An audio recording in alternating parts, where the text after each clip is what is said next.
This episode of the Golf Unfiltered podcast is brought to you by WorldwideGolfShops.com. Be sure to go out to WorldwideGolfShops.com for all of your equipment, apparel, and accessory needs. They've even got training aids. They've got all the great stuff from all the brands that you hear on our podcast every week. So once again, that is WorldwideGolfShops.com.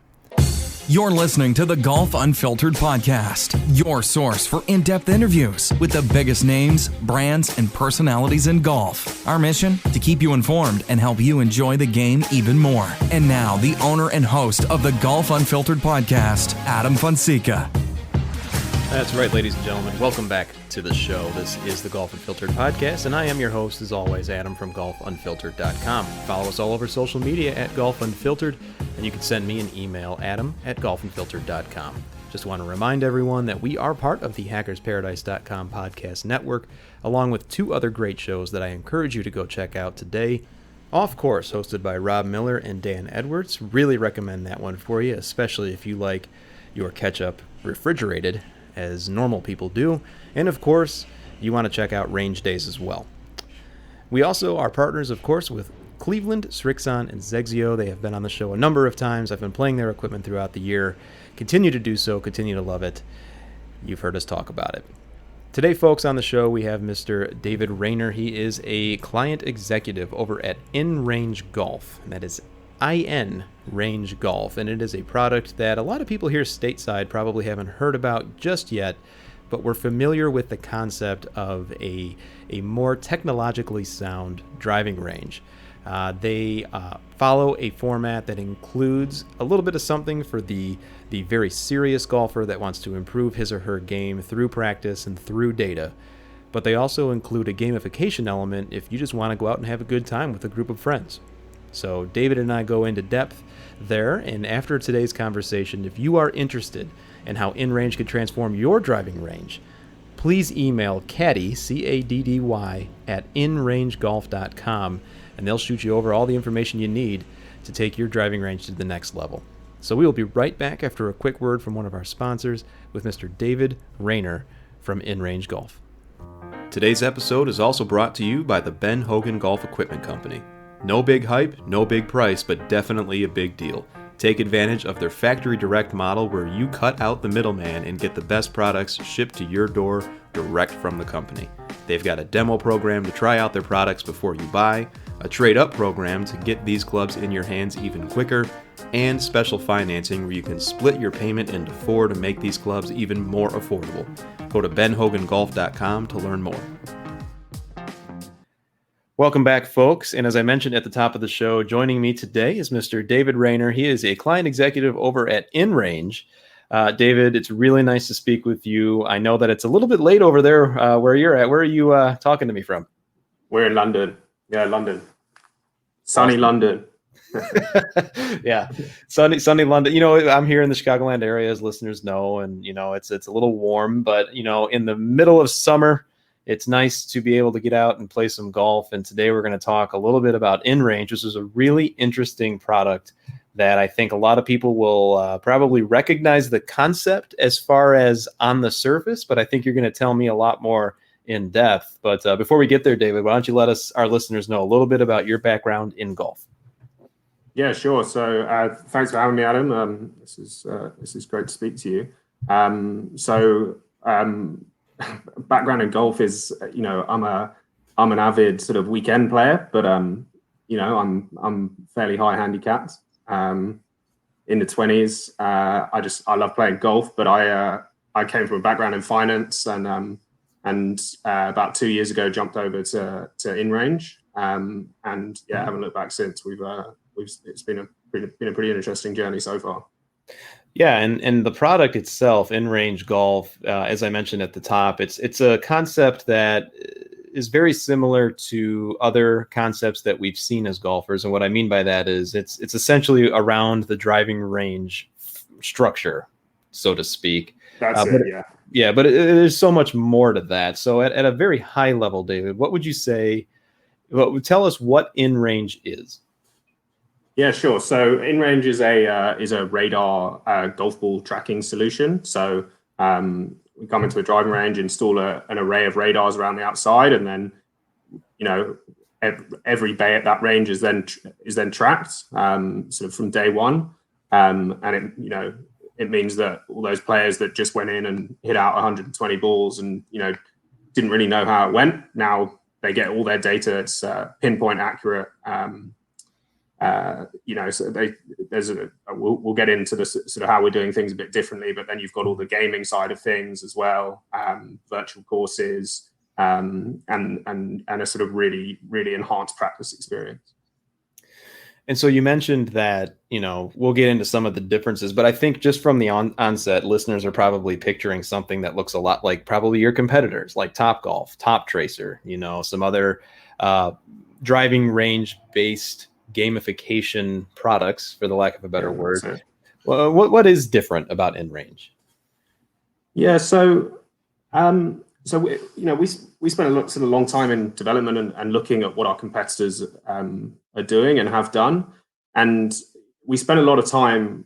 We figured the best way to come at it was from the our end customers, and actually go and speak to them and see what they wanted. And we interviewed hundreds of these players. And we started to realize that you could bucket them really into two types of player. There's the golfer who's there, he or she usually on their own bag of clubs, and they're trying to get better for their 4-ball on the weekend. But then on the other side of things, you've got this customer, the sort of entertainment customer, and they're both holding a golf club and swinging it at a ball. But in terms of what those two customers actually want, a practice golfer, maybe a scratch golfer who's trying to improve his game, and a guy and a girl on a Friday night on a date, they want very, very different things from their experience at the driving range. So at InRange, we kind of took it back and we said, well, can we deliver one piece of software which satisfies both of those customers? And we pretty quickly realized we couldn't. So we basically sort of split it out, and we developed for the practice golfer, we've got our core sort of InRange product, which is our really enhanced practice product. So, data-driven practice modes, skill-based challenges, all your detailed shot data, shot by shot, club distances, dispersion charts, all that sort of stuff that,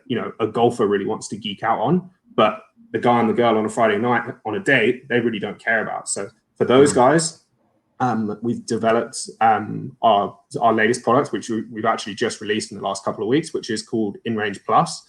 And then in there, rather than coming at it from a golfer's standpoint, we've come at it from, right, these people are playing golf, but they're really only, they may only just be being introduced to the game. So we need to sort of come at it from a real proper sort of entertainment standpoint. So, the big thing we stood by when we were getting this developed was, if we have 4 people in a bay that sort of may or may not know each other, how can we provide the social grease that will introduce them to the game of golf and keep them playing and competing for an hour or 2 hours or however long they're in that bay, and then importantly go and tell their friends they've had an amazing experience and start bringing more people into the game. So the sort of the difference there is that we've got our core InRange practice product and our entertainment InRange Plus product, and they're sort of branded differently.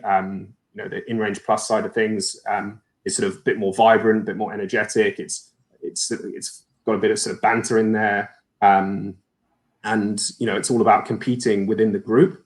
And then the practice products, as I say, is sort of much more serious and sort of engaging for the practice golfer. And that's actually something that is missing, in my opinion, that from some of the competitors that I mentioned earlier.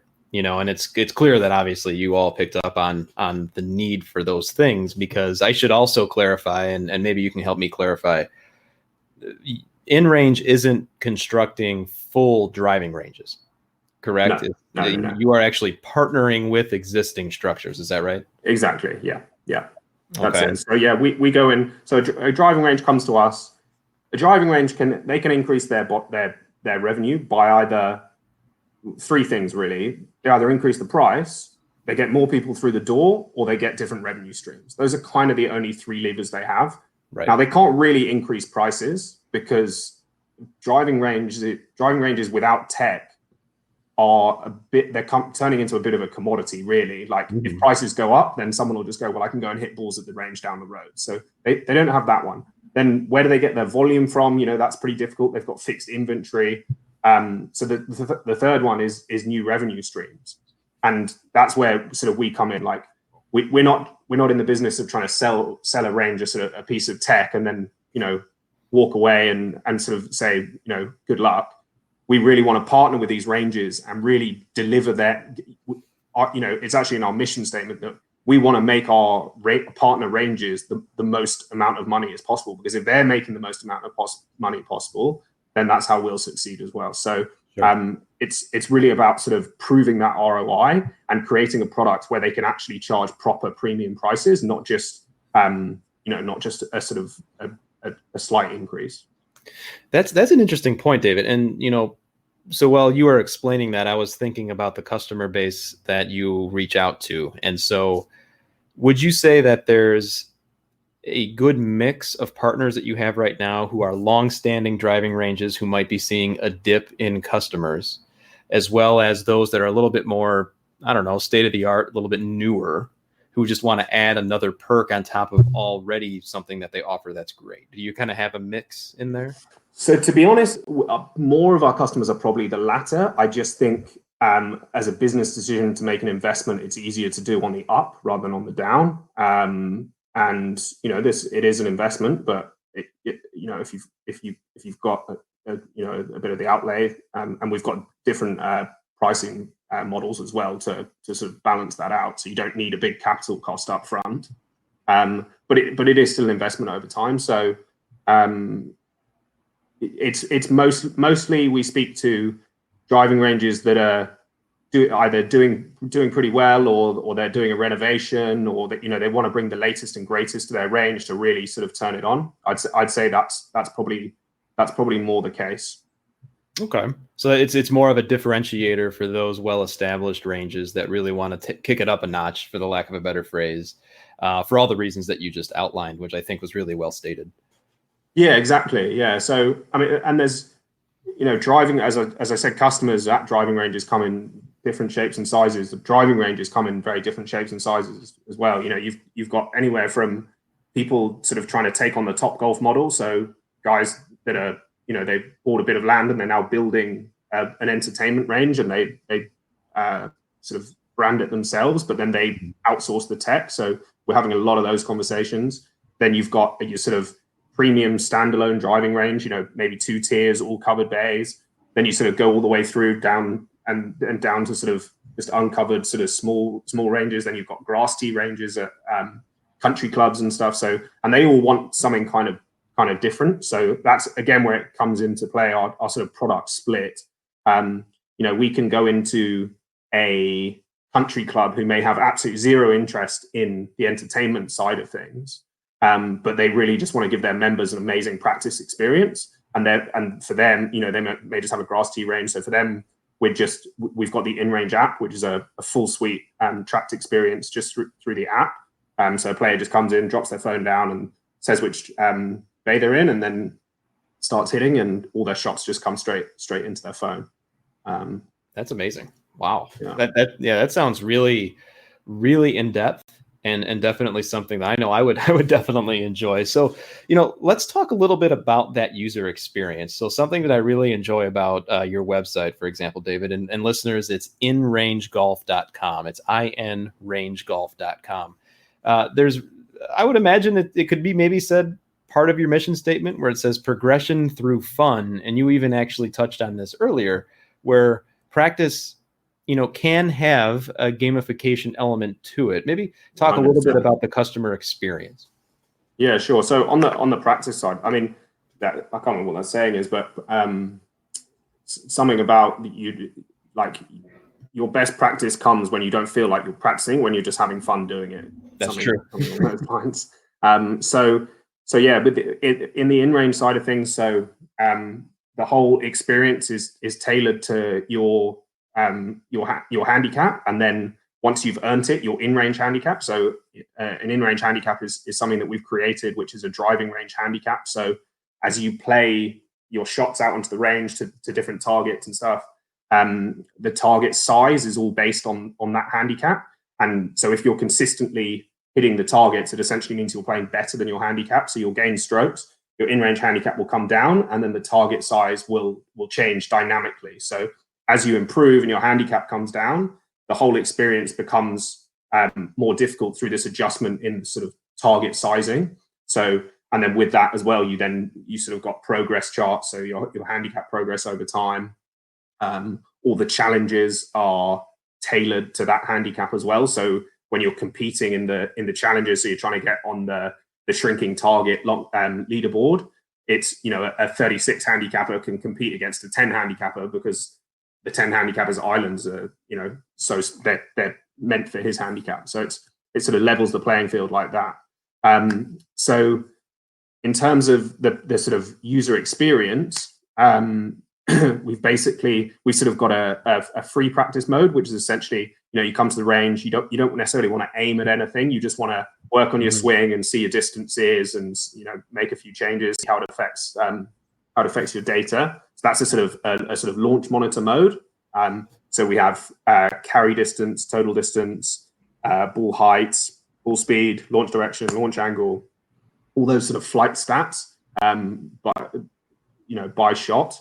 And then as I say, so once you sort of, you know, you've worked on your swing a bit, you might then want to become a bit more intentional in your practice and start aiming at targets and start playing the sort of shots that you'd play on the course.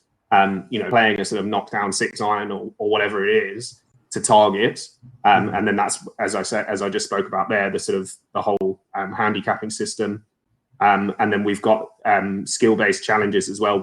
This is just within the in-range side of things, so we'll get on to the entertainment stuff in a second, but we do keep that separate for the reasons I outlined. So skill-based challenges, we've got a longest drive competition. Again, these all come with sort of range leaderboards, so it creates a decent bit of competition at the range. Longest drive, shrinking target, as I mentioned, so it's sort of your range becomes a sort of it is a virtual world, and then the targets out on the range are sort of surrounded by lava, and each time you hit one, the point value goes up, but the target gets smaller. Oh, wow. It's a game of risk versus reward. It's actually, in terms of how you're playing golf, it's like, do I attack that green with water, 10 feet short, or do I play it safe and play right where there's it opens up. So it's getting you to think about the actual shots that you would play on the course. Nice. And then we've got a new game coming called, we haven't actually got a name for it yet, but it's maybe the Island. So it's going to be a sort of closest to pin competition, 5 shots and your average distance from the pin. And then each target will have a leaderboard. And again, those are sort of all streamed onto the TVs around the reception or the clubhouse, wherever it is.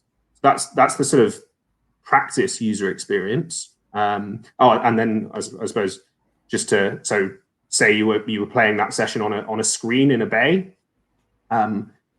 We've got a QR login, so you just flash your phone in front of the screen, and then that'll log you into the bay. And then as you play in real time, all of that data that you're capturing is then cloud synced to your phone in the InRange app, and then you can go in there after your session and really geek out on all your data. It's got every single shot, all those stats that I mentioned.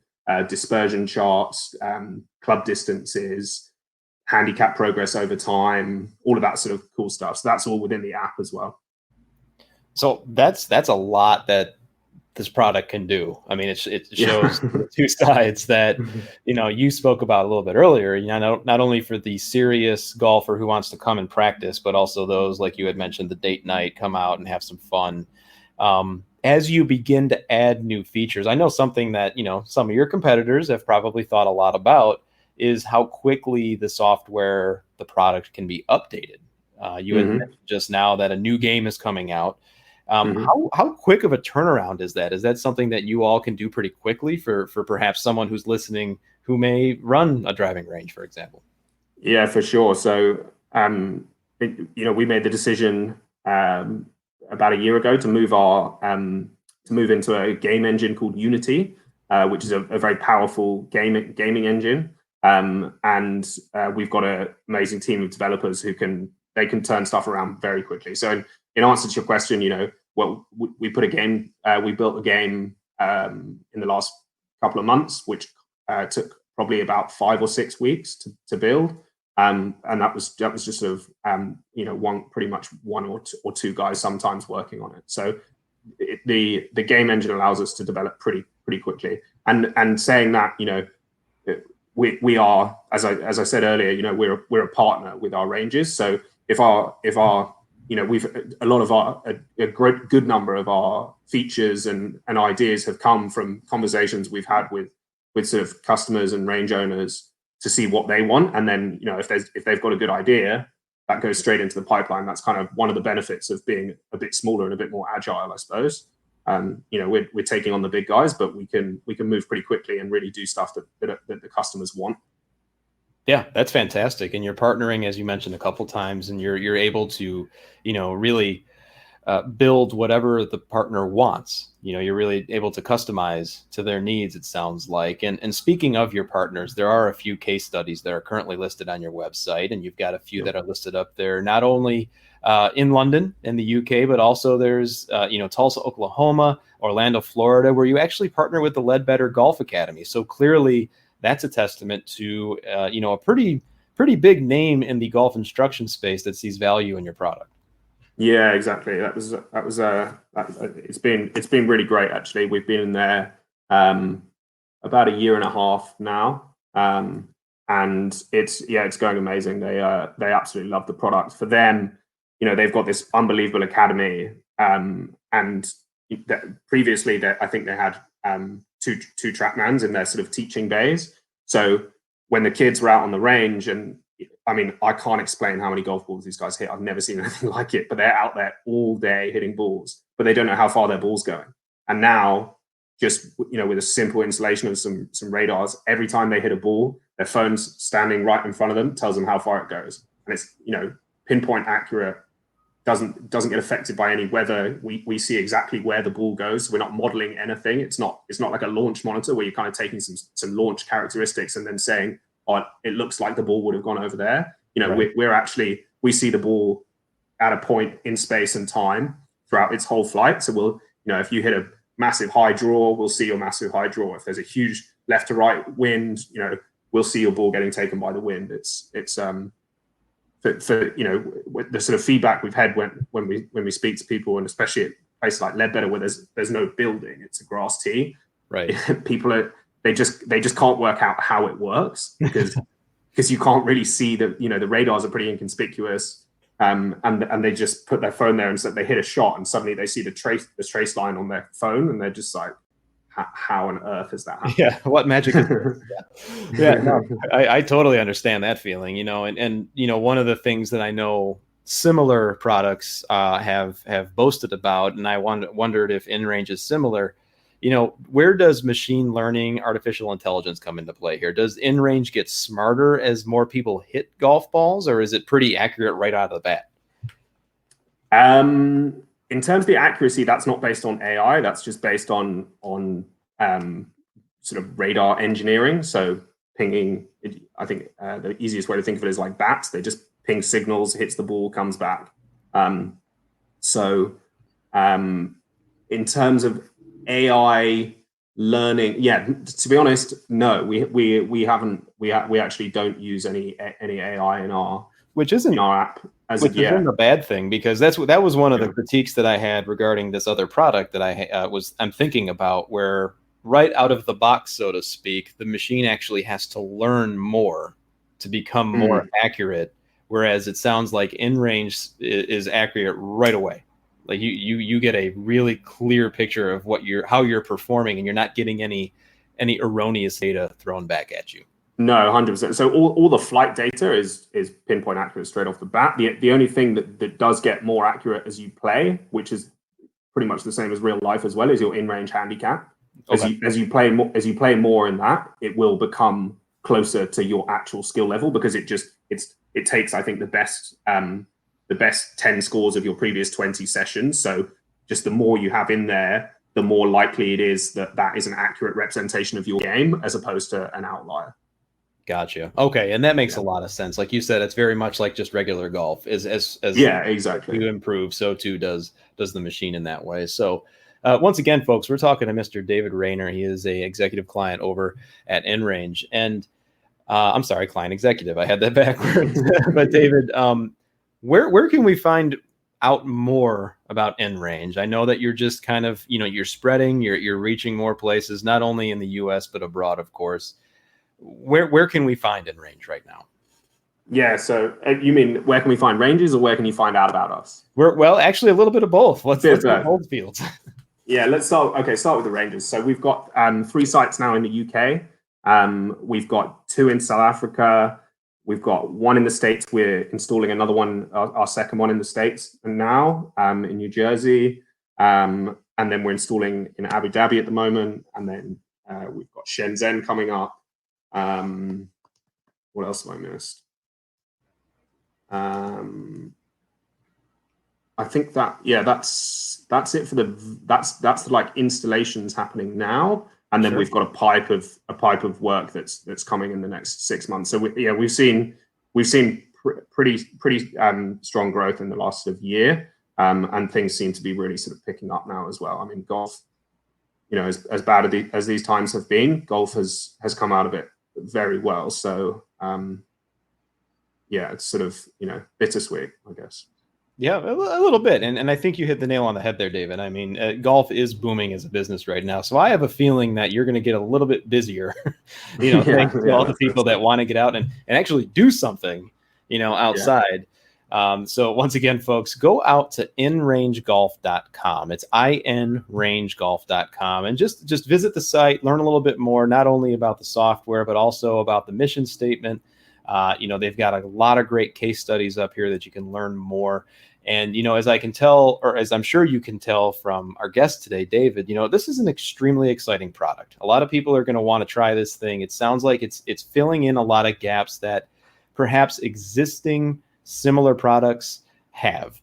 You need to go out and have a better experience on the range. And I think you and I would both agree, David, that sometimes if you were to just go to any old driving range with nothing in there other than just you and a basket of balls, sometimes it gets boring. There, I'll say it. Sometimes it gets a little bit boring.